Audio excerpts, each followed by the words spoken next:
नमस्कार मित्र, स्वागत है आपका। जैसा कि आप जानते हैं कि हम आपके समक्ष जब भी आते हैं कुछ नया लेकर आते हैं। हम एक वीडियो श्रृंखला में आपके समक्ष प्रस्तुत हुए थे जो कि यूजीसी नेट हिंदी साहित्य के लिए थी। इसमें एक यूनिट है, यूनिट नंबर 9 निबंध। निबंध में हमने एक निबंध पढ़ा जिसका नाम है कविता क्या है। 2 भाग हमने उसके पढ़ लिए। आज हम तीसरा भाग पढ़ेंगे। यहाँ से शुरू कर रहे थे हम। मार्मिक तथ्य यहाँ छोड़ा था। मनुष्येतर प्रकृति के बीच के रूप व्यापार कुछ भीतरी भाव या तथ्यों की व्यंजन न करते हैं। पशु पक्षियों के सुख दुख, हर्ष विषाद, राग द्वेष, तोष क्षोभ, कृपा क्रोध आदि भावों की व्यंजना जो उन आकृति चेष्टा शब्द आदि से होती है वह तो प्राय बहुत प्रत्यक्ष है। कवियों के उन पर अपने भावों का आरोप करने की आवश्यकता प्राय नहीं होती है। तथ्यों का आरोप या संभावना अलबत्त ये कभी कभी किया करते हैं, पर इस प्रकार का आरोप कभी कभी कथन को काव्य के क्षेत्र से घसीटकर सूक्ति या सुभाषित क्षेत्र में डाल देता है। जैसे कौवे सवेरा होते ही क्यों चिल्लाने लगते हैं? वे समझते हैं कि सूर्य अंधकार का नाश करता बड़ा आ रहा है, कहीं धोखे में हमारा भी नाश न कर दे। यह सूक्ति मात्र है, काव्य नहीं है। जहाँ तथ्य केवल आरोपित या संभावित रहे वहाँ वे अलंकार रूप में रहते हैं, पर जिन तथ्यों का आभास हमें पशु पक्षियों के रूप व्यापार या परिस्थितियों में ही मिलता है वे हमारे भावों के विषय वास्तव में हो सकते हैं। मनुष्य सारी पृथ्वी छेंकता चला जा रहा है, जंगल कट कट कर खेत गांव नगर बनते चले आ रहे हैं, पशु पक्षियों का भाग छिनता चला जा रहा है, उनके सब ठिकाने पर हमारा निष्ठुर अधिकार होता चला आ रहा है। वे कहाँ जाएंगे? कुछ तो हमारी गुलामी करते हैं, कुछ हमारी बस्ती के भीतरी आसपास क्षेत्र में रहकर छीन झपट अपना हक ले जाते हैं। हम उनके साथ बराबर ऐसा ही व्यवहार करते हैं मानो उन्हें जीने का अधिकार नहीं है। इन तथ्यों का आभास हमें उनकी परिस्थितियों से मिलता है, अतः वे उनमें से किसी की चेष्टा विशेष में इन तथ्यों की मार्मिक व्यंजना की प्रतीति काव्यानुभूति के अंतर्गत होती है। यदि कोई बंदर हमारे सामने से कोई खाने पीने की चीज़ उठा ले जाए और किसी पेड़ के ऊपर जा बैठे हमें घुड़की दे तो काव्य दृष्टि से हमें ऐसा मालूम हो सकता है कि घुड़की दे यह अर्थ भरी हरी। देखिए, हम जानते हैं कि रामचंद्र शुक्ल लेखक हैं, कविता नहीं लिखते हैं, लेकिन फिर भी देखिए कविता उन्होंने लिखी है। जैसे कैसे देखिए,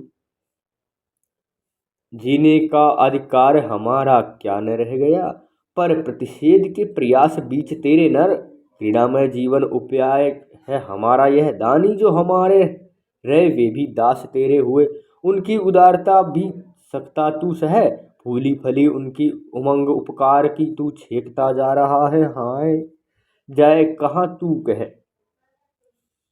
आगे देखिए, पेड़ पौधे लता गुल्म आदि इसी प्रकार कुछ भाव तथ्यों की व्यंजना करते हैं जो कभी कभी गूढ़ होते हैं। सामान्य दृष्टि भी वर्षा की झड़ी के पीछे उनके हर्ष और उल्लास को, ग्रीष्म के प्रचंड आतप में उनकी स्थिरता और आत्म और मैलता को, शिविर के कठोर शासन में उनकी दीनता को, मधुकाल में उनके रसोन्माद उमंग और हास को, प्रबल बात के झकोरे में उनकी विकलता को, प्रकाश के प्रति उनकी ललक को देख सकती है। इसी प्रकार भावुकों के समक्ष वे अपनी रुचि चेष्टा आदि कुछ मार्मिक तथ्यों की भी व्यंजना करते हैं। हमारे यहाँ पुराने अन्योक्तिकारों के कहीं कहीं इस व्यंजना की ओर ध्यान दिया है। कहीं कहीं का मतलब यह है कि बहुत जगह उन्होंने अपनी भावना का आरोप किया है। उनकी रूप चेष्टा या परिस्थिति से तथ्य चयन नहीं, पर उनकी विशेष परिस्थितियों की और भावुकता से ध्यान देने पर बहुत मार्मिक तथ्य सामने आते हैं। कोसों तक फैले कड़ी धूप में तपते मैदान के बीच एक अकेला वट वृक्ष तक छाया फैलाए खड़ा रहता है। हवा के झोंकों से उसकी टहनियाँ और पत्तियां हिलकर मानो बुला रहे हैं, हमें धूप से व्याकुल होकर उसकी ओर बढ़ते हैं। देखते हैं कि उसकी जड़ के पास एक गाय बैठी है, आंखें मूंदे जुगाली कर रही है। हम लोग भी उसी के पास आराम से बैठ गए हैं। इतने में एक कुत्ता जीभ बाहर निकाले हाँफता हुआ उस छाया के नीचे आता है। उसमें कोई उसमें से कोई उठकर उसे छड़ी लेकर भगाने लगता है। परिस्थितियों को देख हम में से कोई भावुक पुरुष उस पेड़ को इस प्रकार संबोधित कर सकता है। काया की न छाया यह केवल तुम्हारी ध्रुम, अंतस में मर्म का प्रकाश है यह छाया। भरी है इसी में वह स्वर्ग सा स्वप्न धारा अभी, जिसमें ने पूरा पूरा नर बह पाया। शांति सार शीतल प्रसार ये छाया, धन्य प्रतीत सा पसारे इसी कैसी हरि छाया है। हे नर तू प्यारा इस तरु का स्वरूप देख, देख घोर रूप तूने कमाया है।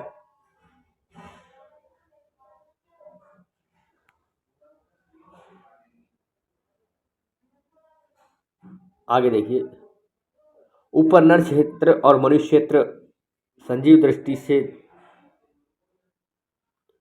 क्षेत्र का उल्लेख हुआ है। काव्य दृष्टि कभी तो इन पर अलग अलग रहती है, कभी कभी समष्टि रूप में समस्त जीवन क्षेत्र पर। कहने की आवश्यकता नहीं है कि विभिन्न दृष्टि की अपेक्षा समष्टि से अधिक व्यापकता और गंभीरता रहती है। काव्य का अनुशीलन करने वाली मात्र जगह जानते हैं कि काव्य दृष्टि सजीव दृष्टि सृष्टि तक ही बुद्ध नहीं रहती, वह प्रकृति के उस भाग की ओर भी जाती है जो निर्जीव या जड़ कहलाती है। भूमि, पर्वत, चट्टान, नदी, नाले, टीले, मैदान, समुद्र, आकाश, मेघ, नक्षत्र आदि की रूप गति आदि से हम सौंदर्य, माधुर्य, भीषणता, भव्यता, विचित्रता, उदासी, उदारता, संपन्नता इत्यादि की भावना प्राप्त करते हैं। इत्यादि की भावना प्राप्त करते हैं। कड़कड़ाती धूप के पीछे उमड़ती हुई घटा की श्यामलता, स्निग्धता और शीतलता का अनुभव मनुष्य क्या पशु पक्षी पेड़ पौधे तक करते हैं। अपने इधर उधर हरी हरी घास प्रफुल्लता का विधान करती हुई नदी की अविराम जीवन धारा में हम द्रवीभूत औदार्य का दर्शन करते हैं। पवन की ऊंची चोटियों में विशालता और भव्यता का वात वलोड़ित जल प्रचार हमें क्षोभ और आकुलता का विकीर्ण घन खंड मंडित रश्मि रंजित सांध्य दिग्नता में चमत्कार पूर्ण सौंदर्य का ताप से तिलमिलाती धरा पर धूल झोंकते हुए अंधड़ के प्रचंड झोंकों में उग्रता और उच्छृंखलता का बिजली की कांपने वाली कड़क और ज्वालामुखी के ज्वलंत स्फोट में भीषणता का आभास मिलता है। वे सब विश्वरूपी महाकाव्य की भावनाएं या कल्पनाएं हैं। स्वार्थ भूमि से परे पहुंचे हुए सच्चे अनुभूति योगी या कवि उनके दृष्टा मात्र होते हैं। आगे देखिए, जड़ जगत के भीतर पाए जाने वाले रूप, व्यापार, परिस्थितियों और अनेक मार्मिक तथ्यों की भी व्यंजना करती है। जीवन में तथ्यों के साथ उनके साम्य का बहुत अच्छा मार्मिक उद्घाटन कहीं कहीं पर हमारे यहाँ के अन्योक्तिकारों ने किया है। जैसे इधर उधर नक्षत्र के बीच देखते तो सुख समृद्धि की संपन्नता की दशा में दिन रात घेरे रहने वाले स्तुति का खासा कोलाहल खड़ा करने वाली विपत्ति और दुर्नीति के पास नहीं फटकते। इधर उधर जड़ जगत के भीतर देखते हैं तो भरे हुए सरोवर के किनारे जो पक्षी बराबर कलरव करते रहते हैं, वे उसके सूखने पर अपना अपना रास्ता लेते हैं। कोलाहल सुनि गगन के सरवर जानी अनुरागी, ये सब स्वास्थ्य के सखा। दुर्दिन दैत्य न जानी दुर्दिन दैत्य ततो तोय तेरो, जब जय दुर रही तेज तजा आई पास कहू नहीं है।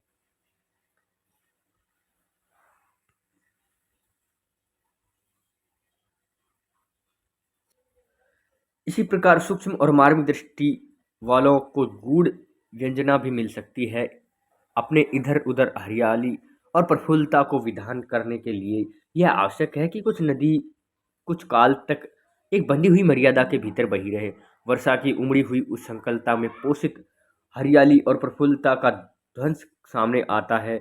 यह उच्छृंखलता और ध्वंस अल्पकालिक होता है और इसके द्वारा आगे के लिए पोषण की नई शक्ति का संचयन होता है। उच्छृंखलता नदी की स्थायी वृत्ति नहीं है, नदी के स्वरूप के भीतर सूक्ष्म मार्मिक दृष्टि लोक गति के स्वरूप का साक्षात्कार करती है। लोक जीवन की धारा जब एक बंधे मार्ग पर कुछ काल तक अबाध गति से चलने पाती, तभी सभ्यता के भीतर किसी रूप के पूर्ण विकास और उसके भीतर सुख शांति की प्रतिष्ठा होती है। जब जीवन प्रवाह क्षीण और अशक्त पड़ने लगता है और गहनता विपक्ष और गहरी विपक्षता आने लगती है, तब नई शक्ति का प्रभाव फूट पड़ता है, जिससे वेग से उच्छृंखलता के सामने बहुत कुछ ध्वंस भी होता है। पर यह उच्छृंखलता वेग जीवन का या जगत का नित्य स्वरूप नहीं है। पहले कहा जा चुका, देखिए तीसरे नंबर का यहाँ शुरू होता है। पहले कहा जा चुका है नक्षत्र के भीतर वृद्ध रहने वाली काव्य दृष्टि की अपेक्षा संपूर्ण जीवन क्षेत्र, समस्त चराचर क्षेत्र, मार्मिक तथ्यों का चयन करने वाली सृष्टि दृष्टि उत्तरोत्तर अधिक व्यापक और गंभीर कही जानी जाएगी। जब कभी हमारी भावना का प्रसार इतना विस्तीर्ण और व्यापक होता है कि हमारे अनंत व्यक्त सत्ता के भीतरी नर सत्ता के सामने का अनुभव करते हैं, तब हमारी पार्थक्य बुद्धि का प्रसार होता जाता है। उस समय हमारा हृदय ऐसी उच्च भूमि पर पहुंचता रहता है जहां उसकी वृत्ति प्रशंसा और गंभीर हो जाती है। उसकी अनुभूति का विषय ही कुछ बदल जाता है। तथ्य चाहे नर क्षेत्र के हो, चाहे अधिक व्यापक क्षेत्र के हो, कुछ प्रत्यक्ष होते हैं और कुछ गूढ़। जो तथ्य हमारे किसी भाव को उत्पन्न करे, उस भाव का आलम्बन कहना चाहिए। ऐसी रसायनात्मक और आरंभ में जो ज्ञानेंद्रियां उपस्थित करती है, फिर ज्ञानेंद्रियों द्वारा प्राप्त सामग्री से भावना या कल्पना उनकी योजना करती है। अतः ये कहा जा सकता है कि ज्ञान के भावों के संचार के लिए मार्ग खोलता है और ज्ञान प्रसार के भीतर ही भाव प्रवाह होता है। आरंभ में मनुष्य की चेतन सत्ता अधिकतर इंद्रिय ज्ञान की समष्टि के रूप में ही रही। फिर जो जो अंतःकरण का विकास होता गया और सभ्यता बढ़ती गई, त्यों त्यों मनुष्य का ज्ञान बुद्धि व्यवसायत्मक होता गया। अब मनुष्य का ज्ञान क्षेत्र बुद्धि व्यवस्थात्मक और विचारात्मक होकर बहुत ही विस्तृत हो गया है। अतः उसके विस्तार के साथ हमें अपने हृदय का विस्तार भी बढ़ाना पड़ेगा। विचारों की क्रिया से वैज्ञानिकता, विवेचना, अनुसंधान द्वारा उद्घाटन, परिस्थितियों तथा तथ्यों के मर्मस्पर्शी पक्ष का मूर्त और सजीव चित्रण भी, उसका इस रूप में प्रत्यक्षीकरण भी वह है हमारे किसी भाव का आलंबन हो सके। कवियों का काम उच्च काव्य का लक्षण होता है। कहने की आवश्यकता नहीं है कि इन तथ्यों और परिस्थितियों के मार्मिक रूप न जाने कितनी बातों की तह में छिपे होंगे। अब यहाँ तक इसी वीडियो में जानेंगे, आगे काव्य और व्यवहार से जानेंगे। तो आज की वार्ता यहीं तक, मिलते हैं अगली वीडियो में। नमस्कार।